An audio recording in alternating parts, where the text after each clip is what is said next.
رحمۃ اللہ وبرکاتہ۔ شرح الفقہ الاکبر۔ بسم اللہ الرحمن الرحیم۔ واما قول العلامۃ التفتازانی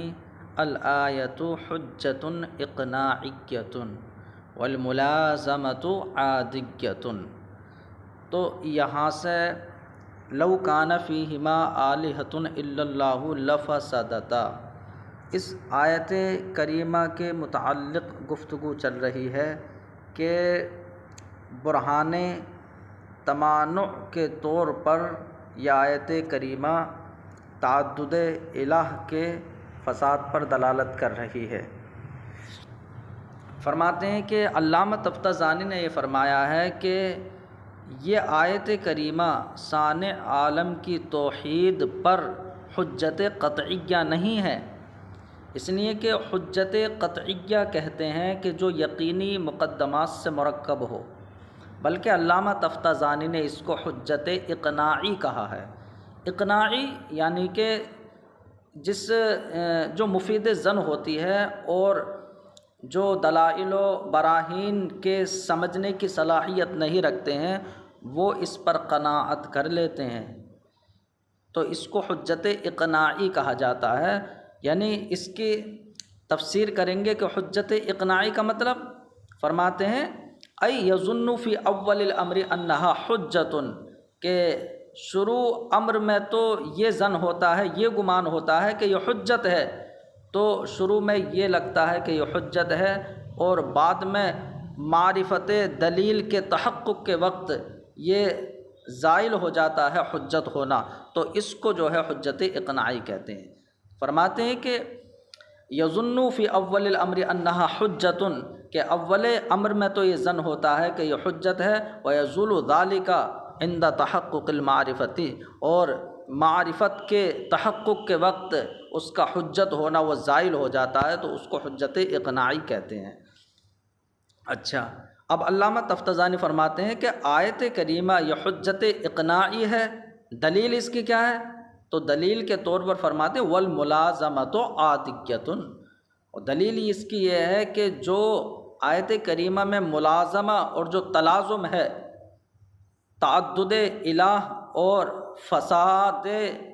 زمین و آسمان کے مابین جو تلازم ہے، تلازم عادی ہے۔ ہاں، تو جب تلازم عادی ہے اس لیے اسے حجت اقناعی قرار دیا، کیونکہ یہ عادت جاری ہے کہ جب تعدد حکمہ ہوتا ہے تو اب اس صورت میں وہ ایک دوسرے پر غلبہ حاصل کرنے کی کوشش کرتے ہیں اور وہاں پر ایک دوسرے کو روک نہ پایا جاتا ہے، تو یہ عادت جاری ہے۔ جو یہاں پر ملازمہ ہوا وہ عادیہ ہوا، یہ خطابیات کے لائق ہے کہ جو قیاس خطابی ہوتا ہے تو اس میں ایسا ہوتا ہے۔ ہاں، فرماتے ہیں کہ وَأَمَّا قَوْلُ الْعَلَّامَةِ التفتازانی، علامہ تفتازانی کا قول یہ ہے کہ آیت کریمہ حجت اقناعی ہے، والملازمۃ عادیۃ، اور ملازمہ عادیہ ہے، علی ما هو اللائق بالخطابیات، جیسا کہ یہ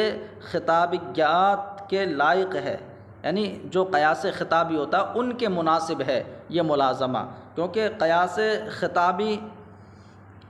ایسے مقدمات سے مرکب ہوتا ہے کہ جو مقدمات لوگوں کے نزدیک مسلم ہوتے ہیں۔ جیسے کہ کوئی یہ کہے کہ تجارت سے نفع حاصل ہوتا ہے تو اس کو اختیار کرنا چاہیے، کہ جس چیز میں نفع ہو اسے اختیار کرنا چاہیے، تو لہٰذا تجارت کو اختیار کرنا چاہیے۔ تو جیسے یہ قیاس خطابی ہوتے ہیں کہ تو اب ان کے زیادہ مناسب ہے۔ فرماتے ہیں فَإِنَّ الْعَادَةَ جَارِيَةٌ بِوُجُودِ التَّمَانُعِ وَالتَّغَالُبِ، تو اس آیت کریمہ میں ملازمہ عادیہ ہے جو قیاس خطابیات کے مناسب ہے، تو ملازمہ عادی کیوں ہے؟ پتہ نہیں، اس لیے کہ عند تعدد الحاکم، حاکم کے متعدد ہونے کے وقت غلبہ حاصل کرنا اور ایک دوسرے کو روکنا یہ پایا جاتا ہے، تو اب اس پر عادت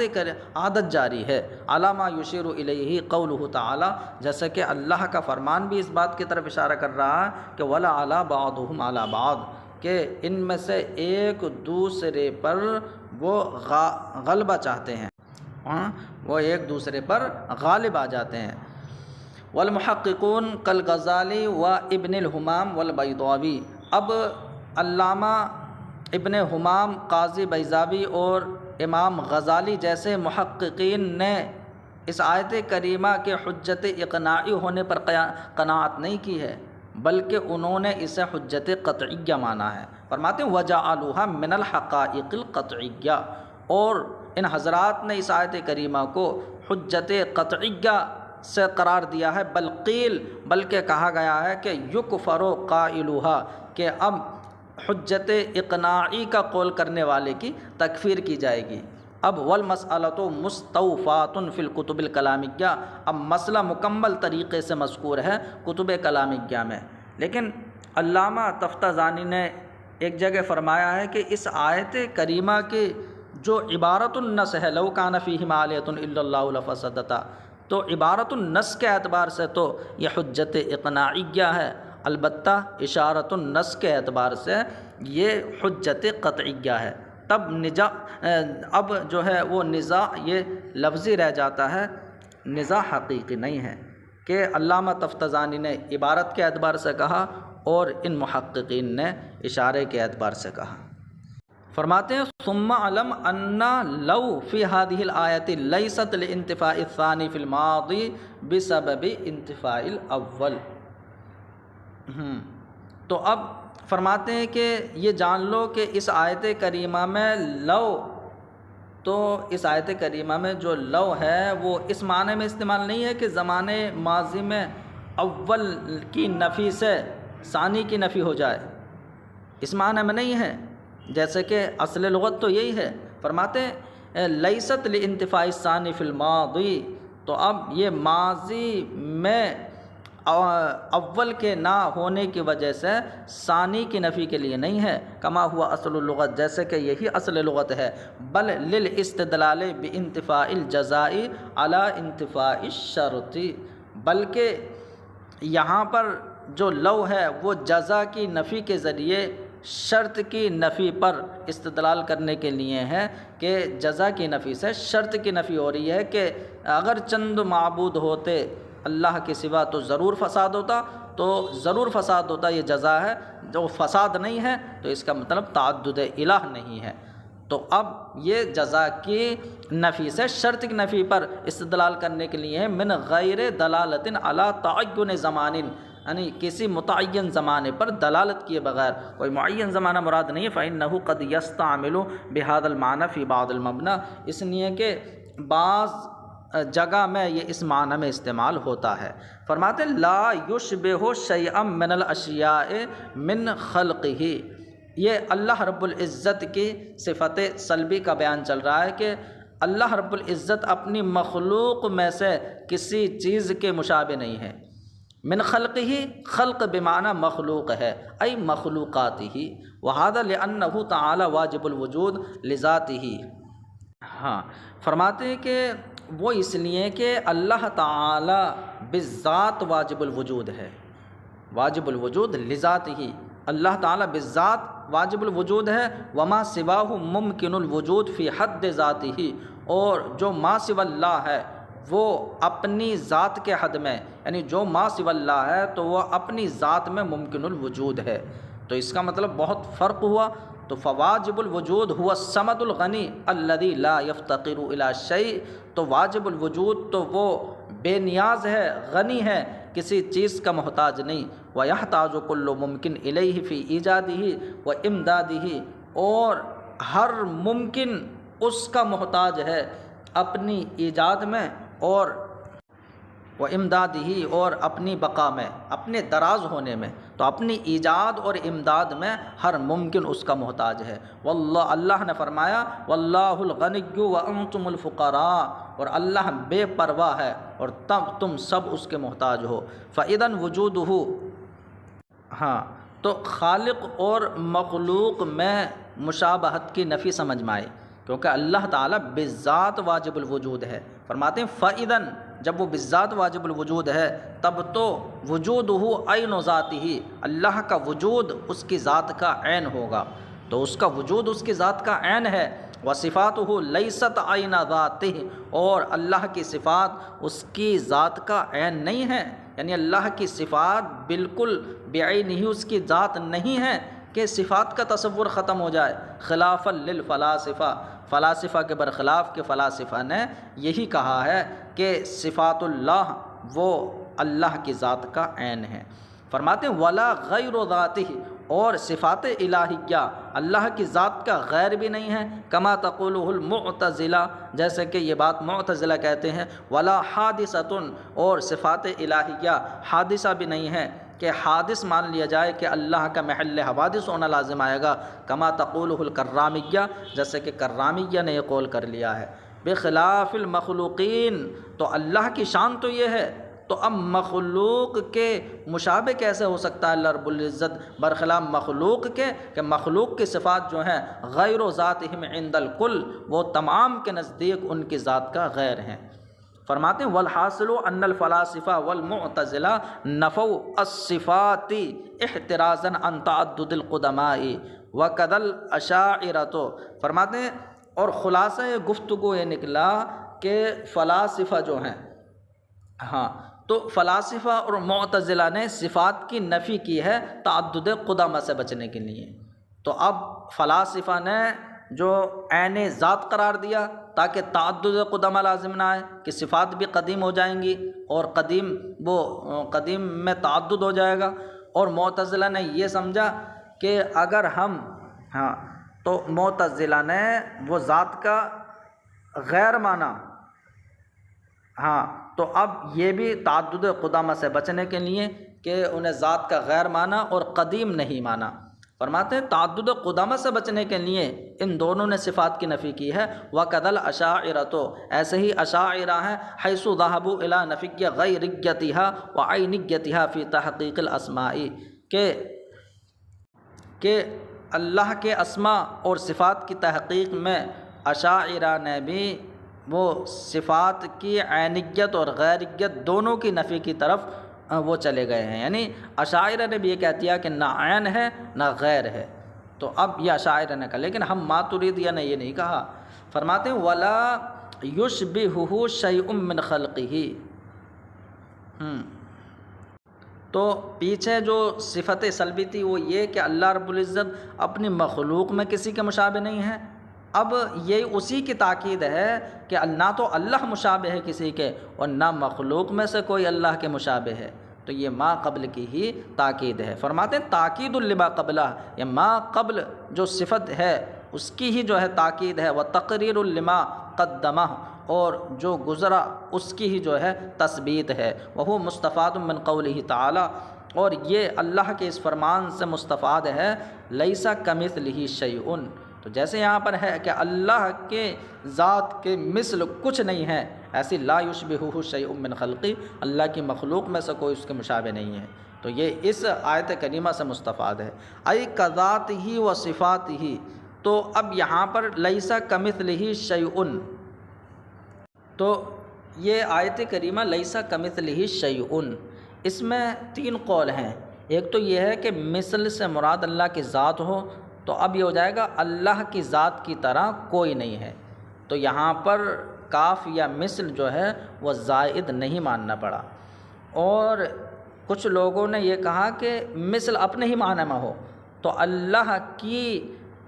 کے مثل کی طرح کوئی مثل نہیں ہے، یعنی اگر اللہ کے مثل کو فرض کیا جائے پھر اس جو مثل فرض کیا گیا اس مثل کی طرح کوئی چیز نہیں ہے، تو اب جو مثل ہے وہ بھی اللہ کا کیسے ہو سکتا ہے؟ تو جب مثل کی نفی ہو گئی تو اب یہ اللہ کے مثل کی نفی کو مستلزم ہو گئی۔ اور تیسرا قول یہ ہے کہ کاف یا مثل کو زائد مانا جائے، لیکن ملا علی قاری فرماتے ہیں کہ ہم جو ہے یہ قول نہیں کرتے، اس لیے کہ مثل مطلق وہ ہوتا ہے جو ہر لحاظ سے مساوی ہو، ہر طریقے سے مساوی ہو، تو اب جو اللہ کا مثل ہے وہ اللہ کے کسی بھی طریقے سے مساوی نہیں ہے، تو وہ اللہ کا مثل ہو ہی نہیں سکتا۔ جو فرض کیا گیا تھا۔ تو اس کا مطلب یہ ہے کہ جو اللہ کا مثل فرض کیا ہے اس فرض کردہ مثل کی طرح کوئی دوسرا مثل نہیں ہو سکتا، تو جو وہ ہے پہلا والا بھی بدرجہ اولا نہیں ہو سکتا۔ فرماتے ہیں کہ ای کذاتی ہی و صفاتی ہی، تو اب یعنی اللہ کی ذات اور اس کی صفات کی طرح کوئی نہیں ہے، یہ ایک قول ہوا۔ دوسرا یہ ہے کہ او لأن نفی مثل المثل مستلزم لنفی المثل بطریق البرہان، تو یہ دوسری صورت ہے کہ مثل اپنے معنی میں رکھا جائے کہ اللہ کی مثل کی طرح کوئی نہیں ہے، یعنی اس لیے کہ مثل کی نفی وہ مثل کی نفی کو مستلزم ہے بطریق برہان، کما حققہ بعض الاعیان، جیسے کہ بعض علماء نے اس کی تحقیق فرمائی ہے۔ ولا نقول، اور ہم کاف یا مثل کی ذاتتی کا قول نہیں کرتے ہیں، کیوں؟ لأن المثل المطلقہ، اس لیے کہ اللہ کے مثل کی مثل کوئی نہیں ہے، تو اس لیے کہ جو فرض کیا ہے ہم نے پہلا مثل، وہ مثل مطلق تو وہ ہوگا نا کہ جو تمام طریقے سے ہر طریقے سے مساوی ہو، اور اللہ کے مساوی وہ ہے نہیں۔ فرماتے ہیں وفی شرح القونبی قال نعیم بن حماد من شبہ اللہ بشیء من خلقہ فقد کفر، تو اب نعیم ابن حماد فرماتے ہیں کہ جس نے اللہ کی مخلوق میں سے کسی چیز کے ذریعے اللہ کو تشبیہ دی تو اب اس نے کفر کیا۔ ومن انکر ما وصف اللہ بہ نفسہ فقد کفر، اور جس انسان نے اس کا انکار کیا کہ جس کے ساتھ اللہ نے اپنی ذات کو موصوف کیا ہے، تو اس کا مطلب اللہ کی صفت کا انکار کیا، فقد کفر، تو اس نے بھی کفر کیا۔ وقال اسحاق ابن راہویہ، اب فرماتے ہیں کہ جو اسحاق بن راہویہ ہیں انہوں نے فرمایا من وصف اللہ فشبہ صفاتہ بصفات احد من خلق اللہ فہو کافر باللہ العظیم، کہ جس نے اللہ کو موصوف کیا یعنی اللہ کی صفت کا اقرار کیا، پھر شبہ صفاتہ، پھر اللہ کی صفات کو اللہ کی مخلوق میں سے کسی کی صفات کے ساتھ تشبیہ دی، تو اب وہ عظمت والے اللہ کے ساتھ کفر کرنے والا ہے، یعنی وہ کافر ہے۔ وقال علامۃ جہم واصحابہ دعواہم علی اہل السنۃ والجماعۃ وما اولعوا بہ من الکذب، فرماتے وقال، اور یہ بھی فرمایا کہ علامہ جہم اور ان کے جو اصحاب ہیں دعواہم علی اہل السنۃ والجماعۃ، تو اب ان حضرات نے اہل سنت والجماعت کے خلاف دعویٰ کیا ہے، یعنی اہل سنت والجماعت کے خلاف ان کا دعویٰ ہے۔ وما اولعوا، ما کا بیان ہے من الکذب، اور اس جھوٹ پر تعجب ہے کہ جس جھوٹ کے ساتھ انہوں نے اہل سنت کو موصوف کیا ہے۔ علامۃ جہم واصحابہ دعواہم علی اہل السنۃ والجماعۃ وما اولعوا بہ من الکذب انہم مشبہۃ، وقال، اور انہوں نے فرمایا کہ علامہ جہم اور ان کے ساتھیوں نے اہل سنت والجماعت کے خلاف دعویٰ کیا ہے، یعنی ان کے خلاف دعویٰ کیا۔ وما اولعوا بہ من الکذب، اور کذب کا بیان ہے، کذب من الکذب یہ ما کا بیان ہے، اور اس جھوٹ پر تعجب ہے کہ جس جھوٹ کے ساتھ اہل سنت موصوف کیے گئے ہیں۔ تو اب انہوں نے کیا کہا ہے، تو ان لوگوں نے یہ دعویٰ کیا ہے کہ انہم مشبہۃ، کہ اہل سنت والجماعت مشبہ ہیں، کیونکہ ہم جو ہے وہ اسماء و صفات کے مشابہت کی نفی کرتے ہیں کہ اللہ کے مشابہ کوئی چیز نہیں ہے، تو اب یہ ہم کو مشبہ کہہ دیتے ہیں، بلکہ کہتے ہیں تم تو معطلہ ہو کہ تم اسماء و صفات کا انکار کرتے ہو، تو ہم اہل سنت پر یہ الزام عائد کرتے ہیں۔ کہتے ہیں کہ ولدہ قال کثیر من ائمۃ السلف، اسی لیے اکثر ائمہ سلف نے فرمایا کہ علامۃ الجہمیۃ تسمیتہم اہل السنۃ مشبہۃ فإنہ ما من احد من نفات شیء من الاسماء والصفات الا یسمی المثبت لہا مشبہا، فرماتے ہیں علامہ جہمیہ اور ان کے ماننے والوں کا اہل سنت والجماعت کو مشبہ کہنا وہ کیوں ہے، تو وہ اس لیے ہے کہ اسماء و صفات میں سے کسی کی نفی کرنے والوں میں سے کوئی ہو، تو یہ نفی کرتے ہیں نا تو ان میں سے جو بھی ہے وہ اسماء و صفات کو ثابت کرنے والے کو مشبہ کہہ دیتے ہیں، چونکہ یہ نفی کرنے والے ہیں تو کہہ رہے ہیں نفی کرنے والوں میں سے کوئی نہیں ہے، لیکن یہ لوگ اسماء و صفات کو ثابت کرنے والے کو مشبہ کہتے ہیں۔ حتیٰ بعض المفسرین کا عبد الجبار والزمخشری، یہاں تک کہ بعض مفسرین جیسا کہ عبد الجبار اور زمخشری، تو عبد الجبار اور زمخشری یہ مفسرین ہیں من المعتزلتی، یہ معتزلہ میں سے ہیں، والرافضہ اور جو رافضی لوگ ہیں، تو اب یسمون کل من اثبت شیئا من الصفات او قال برؤیت الذات مشبہا، تو یہ لوگ ہر اس شخص کو کہ جو اللہ کی صفات میں سے کسی صفت کو ثابت کرے یا اللہ کی ذات کی رویت کا قول کرے تو اب یہ اس کو مشبہ کہہ دیتے ہیں۔ تو یہ ان کا جو ہے اہل سنت والجماعت کے خلاف جو ہے یہ الزام لگانا ہے اور ان کے خلاف دعویٰ کرنا ہے۔ فرماتے ہیں والمشہور عند الجمہور، اور جمہور کے نزدیک مشہور یہ ہے کہ من اہل السنت والجماعت انہم لا یریدون بنفی التشبیہ، نفی الصفات، کہ اہل سنت والجماعت وہ تشبیہ کی نفی تو کرتے ہیں، ایسے نہیں ہے کہ وہ صفات کی نفی کرتے ہوں۔ جب صفات کی نفی نہیں کرتے ہیں ہم تو اب بلکہ ہم تو یہ کہتے ہیں کہ اللہ کی صفت کی طرح مخلوق کی، یعنی مخلوق میں سے کسی کی صفت جو ہے اللہ کی صفت کی طرح نہیں ہے،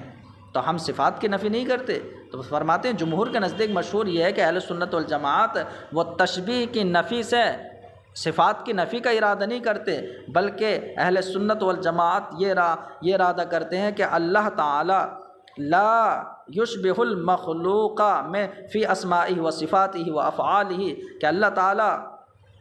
لا مخلوق کے مشابہ نہیں ہے، نہ تو اپنی اسماء میں، نہ صفات میں، نہ افعال میں، کما بینہ الامام بیاناً شافیہ، جیسے کہ امام اعظم نے اس کا خوب واضح بیان فرمایا ہے۔ لم یزل فیما مضی، لم یزل یعنی وہ ہمیشہ سے ہے، اس کی ذات پر زوال طاری نہیں ہوا ہے، لم یزل وہ ہمیشہ سے ہے، ای فیما مضی یعنی گزشتہ زمانے میں، ولا یزالو اور وہ ہمیشہ رہے گا،